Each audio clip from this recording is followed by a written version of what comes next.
మహాశివరాత్రికి కూడా medical camp మనం పెట్టడం జరుగుతూ ఉంది.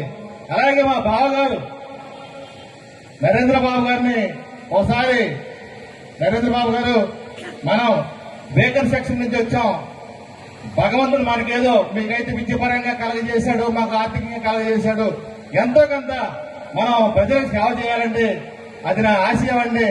మరి మీ ఇంటికి మా అమ్మాయిని పంపించాం కనుక మీ ఇష్టం కనుక మీరు కూడా దీన్ని పరిశీలన చేయాలంటే బావగారు ఖచ్చితంగా వైద్యం అనే వ్యవహారంలో 25% మన పేద ప్రజలకు మనం అందించాలని చెప్పడం జరిగింది ఆయన. కానీ నేను నమ్మలా, అది ఆయన ఏదో మాట వలసకంటానన్న ఉద్దేశంతో నేను నమ్మలా. తర్వాత ఆయన సక్రమమైనటువంటి మాజేరులో ఒక బ్రహ్మాండమైన కార్యక్రమం పెట్టి వాళ్ళ ఇంట్లో ఉన్న డాక్టర్స్ అందరూ కూడా అక్కడికి అటెండ్ అయ్యి ఉచిత క్యాంపు పెట్టిన తర్వాత నాకు అర్థమైంది ఈయన నిజమే కాదు, ఒక విధానమైనటువంటి వ్యక్తి అని. తర్వాత అనేక అంశాల్లో నేను చూసా, చాలా పారదర్శకంగా అన్ని విషయాల్లోనూ, పిల్లలు చదివించడంలో కాదు అన్ని విషయాల్లోనూ ఎంతో కొంత ఉపయోగపడే ప్రయత్నాలు ఆయన చేస్తా ఉన్నాడు.